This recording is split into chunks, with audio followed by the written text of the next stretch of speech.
What's up everybody, welcome back to a brand new video on Lex Alexis. Today we're going to have a unique episode of the Transfer Show. This is going to be the first transfer show where we're specifically talking about the Premier League clubs. The reason why I've done this is that we're actually going to have two different transfer shows this week. This specific episode today is going to be me talking about the Championship signings but involving a Premier League club. And then for Friday's transfer show or tomorrow's transfer show, we are going to include all the other Championship signings because I tell you what, the rate of these transfers is almost becoming unbearable to try and keep up with. So I'm going to break them up into two separate pieces. Today we've got 12 signings with recent Championship signings involving the Premier League clubs, which I'll talk and give my reaction about. And then for tomorrow, to reiterate, we'll do the rest of the Championship transfer signings that have happened since my last transfer show last week, and then the rumours will return as well. If you guys want to see more transfer shows based on the Premier League, the best way you can do to show me that you would like to see that is to smash the like button. It does tremendously help the growth of this channel. Please also hit the subscribe button, as we're doing a little bit alright actually with subscribers at the moment, so it would be terrifically appreciative to show your support. And please also share this channel as well, that also really helps the growth of this channel. But without any further ado, let's go through the Championship signings involving the Premier League club that have taken place this week.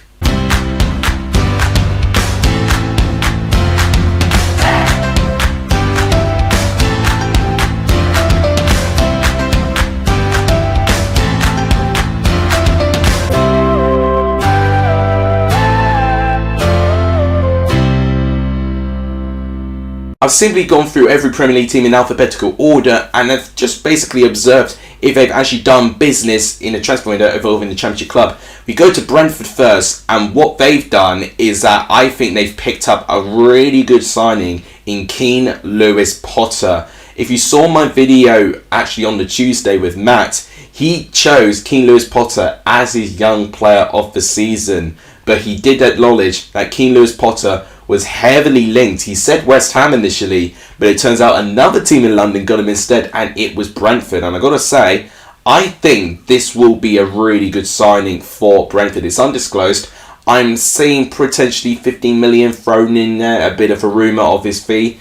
I think a loss for Hull, because he definitely, I felt, was a really big part of that squad last year, especially their creativity, the goals, the assists. He had it all really, so he had a really good breakout season, hence why I think he's got to move to the Premier League.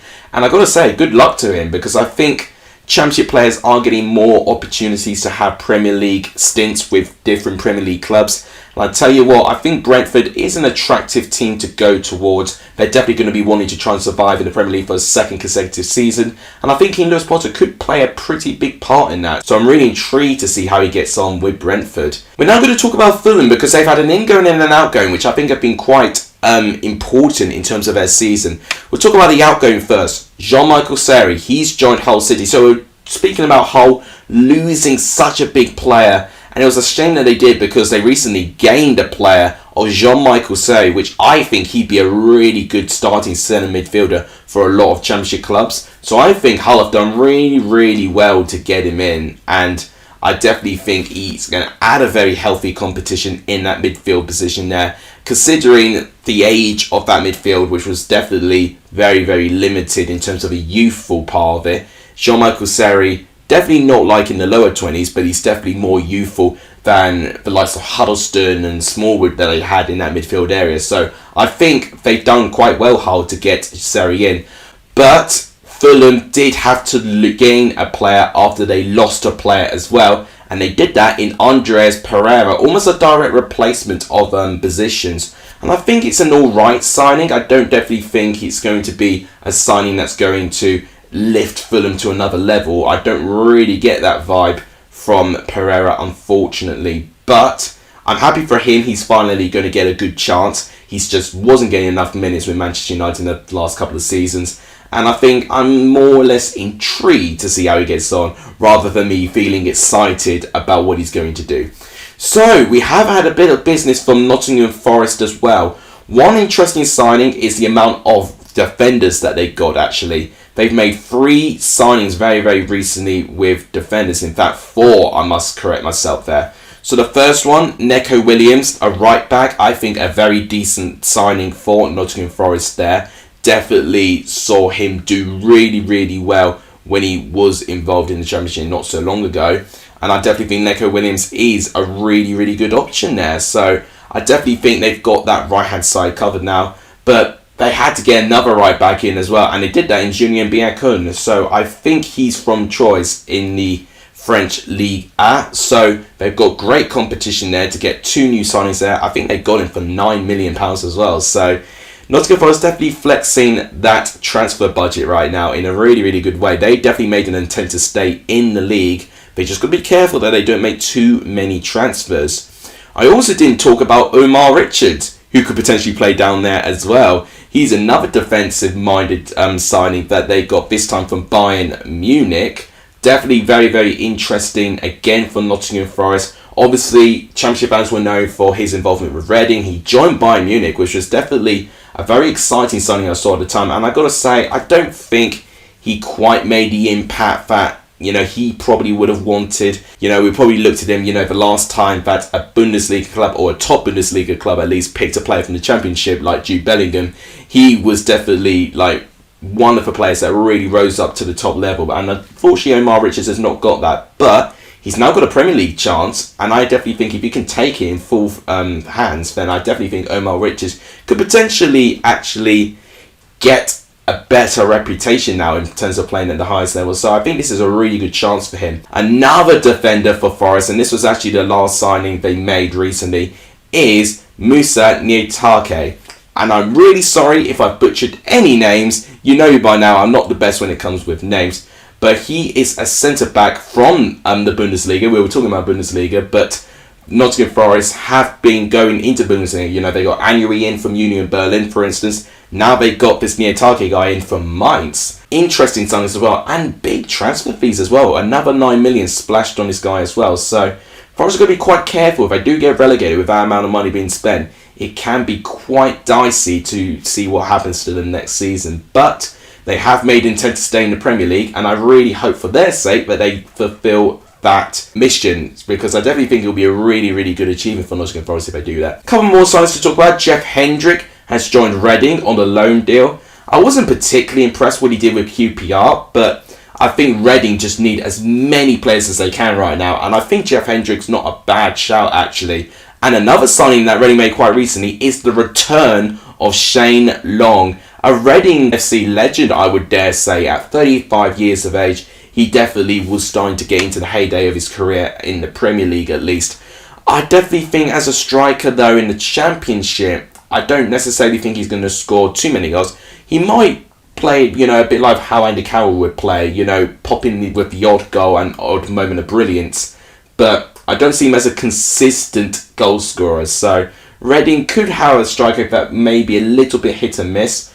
But I definitely think for someone to rival Tom Ince at least, now they've got a definite striker who will rival him now. So I'm pleased for Reading for that front of it. One transfer I'm really interested in is Flynn Downs. He's joined West Ham from Swansea. He was featured actually for West Ham in West Ham's pre-season friendly against Ipswich. I actually saw the fans going into the stadium when I was walking back to work. And it was actually a pretty good atmosphere from both sets of fans for what I did observe. And I think West Ham won the game in the end 2-1. And I think Flynn Downs had a pretty decent game. Tricky start, but I actually think he grew pretty well. So I think this is exciting. I think West Ham definitely have used the philosophy of nurturing Championship talent. So I'm really excited to see how Flynn Downs is going to flourish in this West Ham team. He's actually going to play for the club that his dad played for as well. So historically, I think it's definitely a really, really good move for him. Also, we're going to talk about Brice Samba. We did talk about Nottingham Forest, but they have officially let go of Brice Samba. I don't think I've talked about it yet, but he's joined Lens in French Ligue A. So he's actually returned to France and to get some first team football there. But we already talked about the transfers that they made recently in their goalkeeping department. They've made Dean Henderson as a confirmed one. They have been rumoured with a couple of goalkeepers, but as I said, I'm not going to do rumours today. But the fact they got Dean Henderson in, I definitely think they've definitely fixed that issue there of having a bit of a gap in the goalkeeping department there. And finally, one more transfer that was definitely headline news was Nathan Collins. He's now joined Wolverhampton Wanderers for a fee that looks to be around £21 million. Burnley fans, if you're watching this, Let me know what you think about that fee in the comments down below. I'm going to Boris because, of course, he's gone to the Premier League to Wolves. Nathan Collins been, having a couple of Premier League appearances, actually, since he actually moved from Stoke to Burnley to get some Premier League minutes. And I think he did a decent job, actually. And clearly, Wolves really, really liked the contribution he made. But I think it's devastating for Burnley. That's 3 centre-backs who did play quite a fair bit in the Premier League last year gone.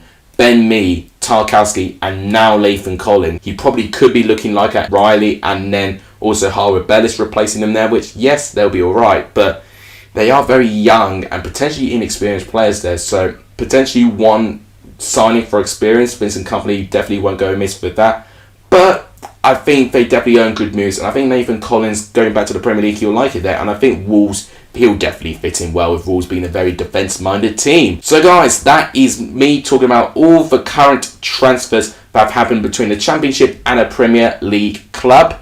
Obviously, I'm going to talk more about the signings in the Championship that happened this week in tomorrow's transfer show. If you guys enjoyed this unique take on the transfer show, please give the video a like. It just tremendously helps the channel. Please do hit the subscribe button if you've not done so. It does really help the channel as well. Please also share the channel as well. All of that really helps.